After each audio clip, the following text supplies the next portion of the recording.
Il fait beau, il fait chaud et souvent le portefeuille est même très haut. Aujourd'hui dans Entrepreneurs du Monde, on va parler de la Floride, l'État américain. Et avec nous, Christelle Maffre, vous êtes directrice de Enterprise Florida pour la France, l'Italie et le Benelux. Bonjour. Bonjour. Bon, je ne vais pas vous mentir, quand les entrepreneurs français nous parlent des États-Unis, ils pensent plutôt à la Silicon Valley, à Los Angeles, à New York, mais pas tout de suite à la Floride. Pourquoi ? Effectivement, donc la Floride n'est pas un État qu'on perçoit très orienté business, mais plutôt le côté perception qui est vu et connu de du monde entier, qui est la partie de Disney, des plages, des retraités, des alligators, des oranges, voilà. Toute la Floride est connue. Par contre, la Floride n'est pas que ça. Pas que ça, c'est pas que des plages et des retraités. Tout à fait. Et Euro Disney. La Floride attire, au niveau du business, la Floride est quand même le 3e État en termes de population, juste derrière la Californie et le Texas. En termes de PIB, c'est quand même le 4e État en termes d'économie. Si la Floride était un pays, ce serait la 18e économie mondiale.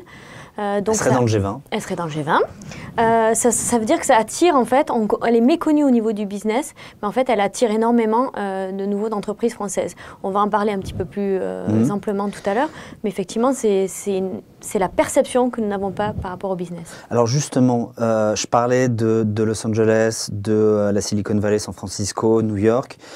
Qu'est-ce que la Floride offre aux entrepreneurs, aux startups, que ces autres villes, ces autres endroits n'offrent pas? Alors, qu'est-ce qu'elle peut offrir? Alors, il y a quand même beaucoup de choses. Donc déjà, on est par rapport à New York, c'est un petit peu similaire, mais on est quand même sur le même décalage horaire, donc 6 heures par rapport à la Californie qui représente 9 heures. Ça, pour des entrepreneurs européens, c'est très très important. En numéro 2, donc par rapport aux taxes, au coût donc, de l'imposition des sociétés, sachez que la Floride a un taux d'imposition pour les sociétés à 5,5. On compare rapidement à la Californie qui est à 8,8%. Ce qui fait un écart par rapport à des taxes. Au niveau des coûts salariaux et au niveau des coûts d'infrastructure, c'est aussi divisé par 2 par rapport à la Californie et par rapport à New York. Donc, pour donner un exemple, embaucher un ingénieur sur New York et embaucher un ingénieur sur la Floride, vous allez diviser le salaire de 80 000 à 50 000 dollars par an. Donc, il y a quand même une différence par rapport à un business plan et à un investissement financier qui peut être moindre.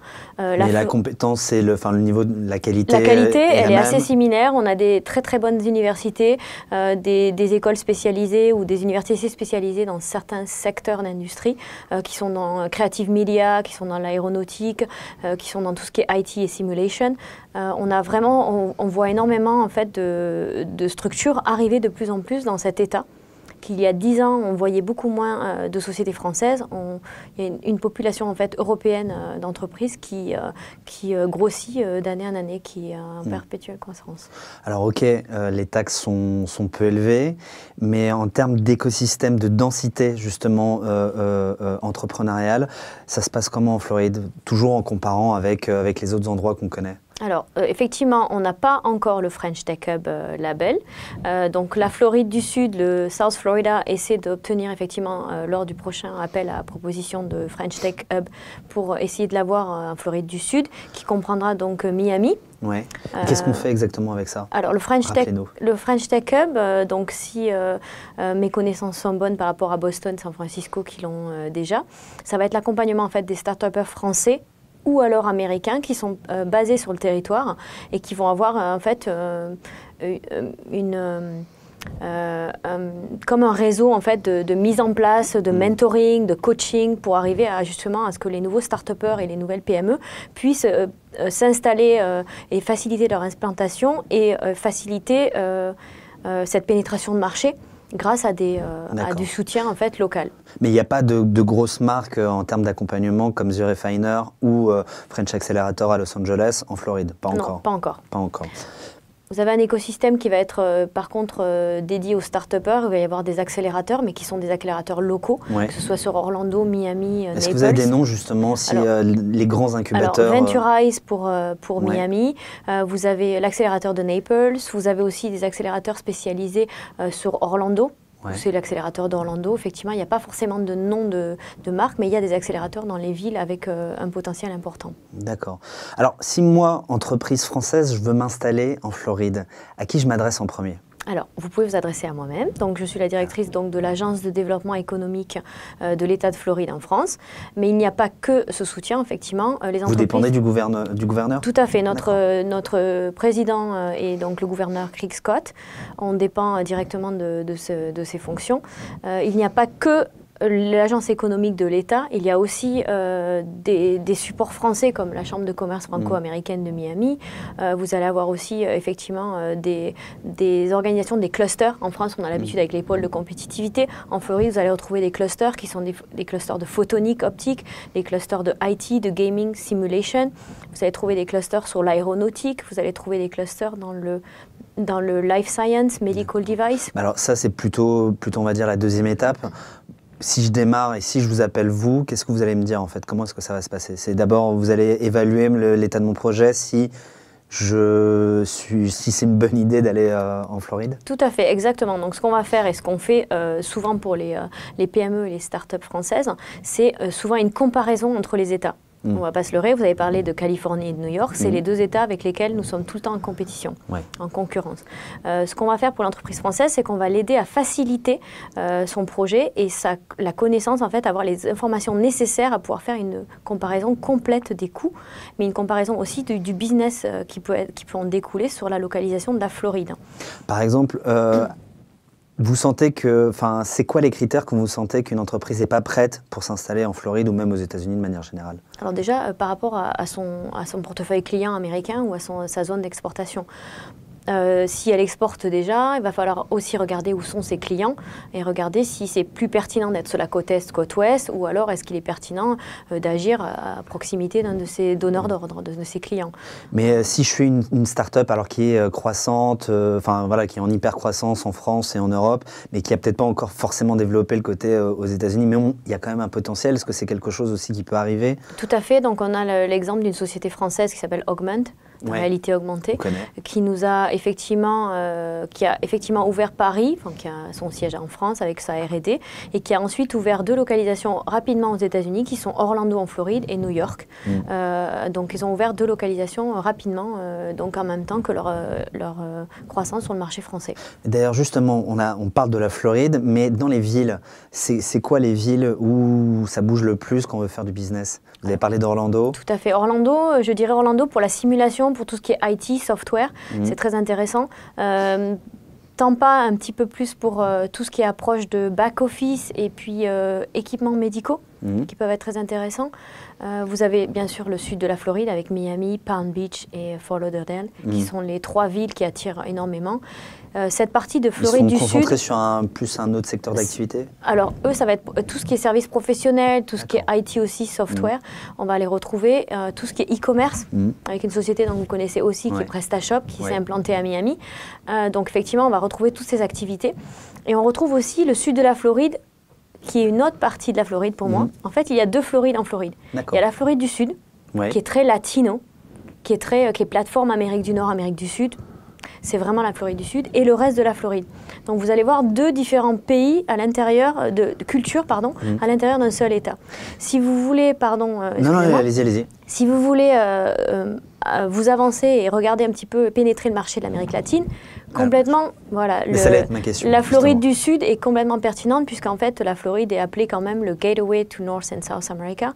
Donc il faut savoir qu'il y a 1/3 de la population qui parle une deuxième langue qui est l'espagnol. On est le 3e État en termes de population, je vous rappelle.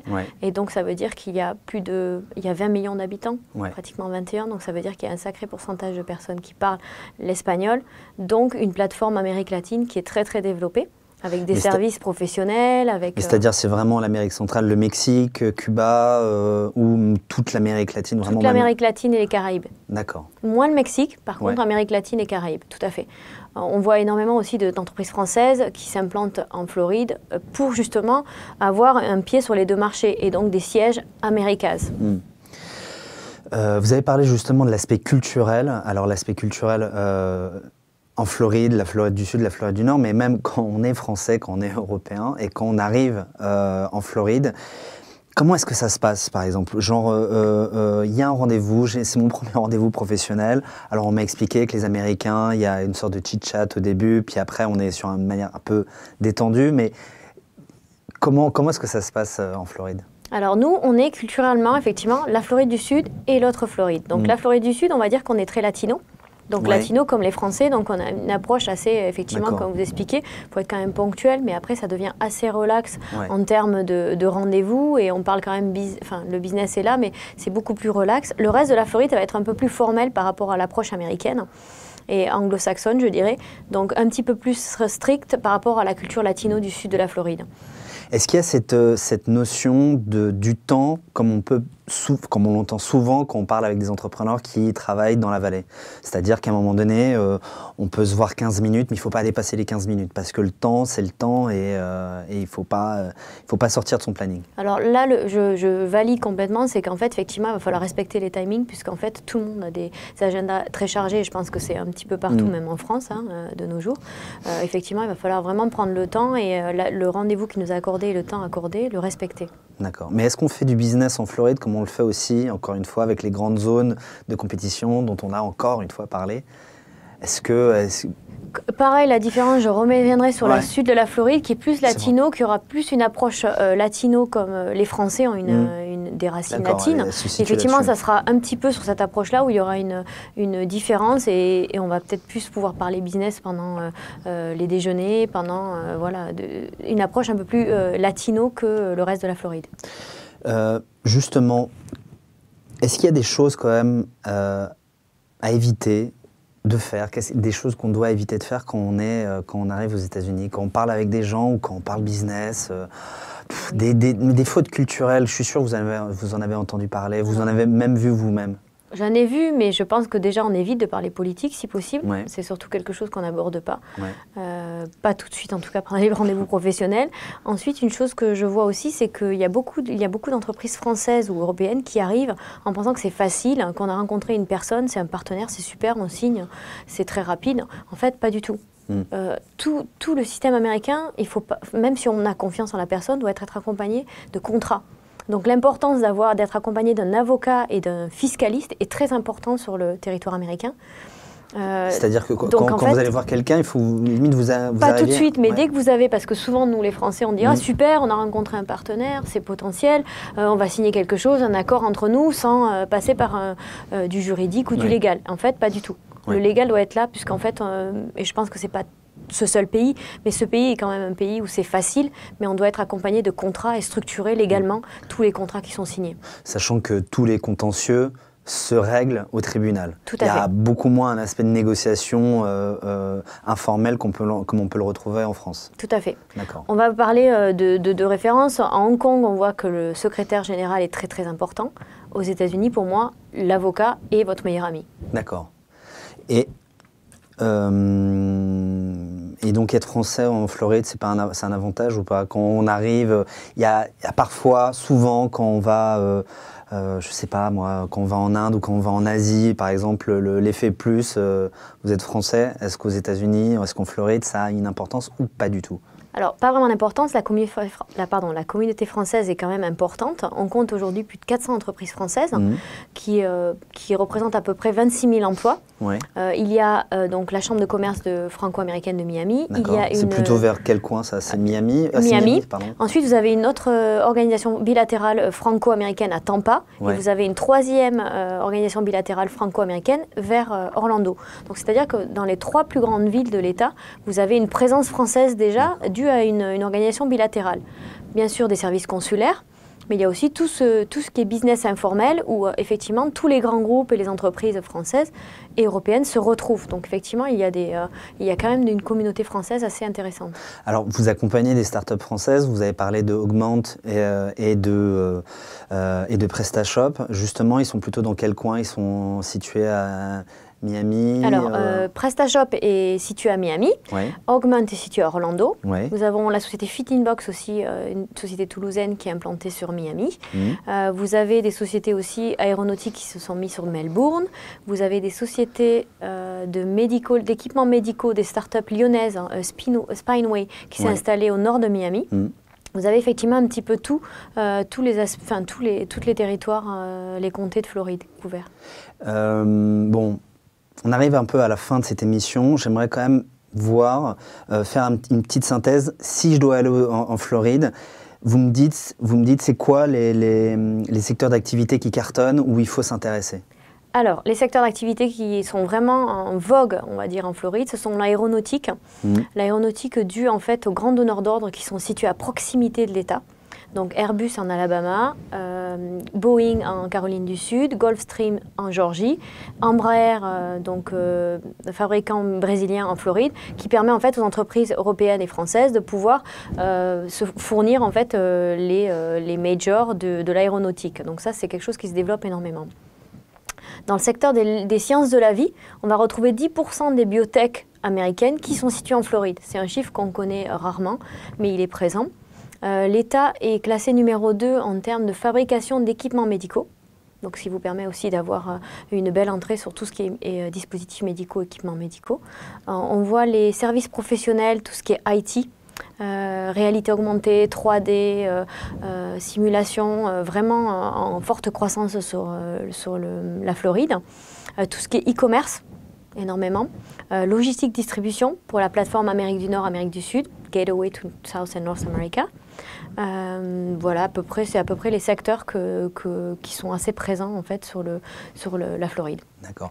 Mais je suis quand même obligé de finir, en tout cas de poser une question même qui se rapproche un peu plus de la politique. Évidemment, je vous parle de Donald Trump, qui est un peu un ovni, pour ne pas dire autre chose, en France. Qu'est-ce que vous avez à dire aux start-upers qui nous regardent et qui se demandent et tout, qu'est-ce qui va se passer entre les États-Unis, la France, le commerce, tout ça? Donc Trump, alors donc nous aussi en Floride, on attend, on regarde, on n'a pas vraiment de retour à ce jour à donner aux start-upers ou aux PME françaises qui souhaiteraient aller en Floride. Pour le moment, il n'y a aucun changement. Nous avons toujours autant de projets et d'intérêts des sociétés françaises vers la Floride avant l'élection de Trump et après.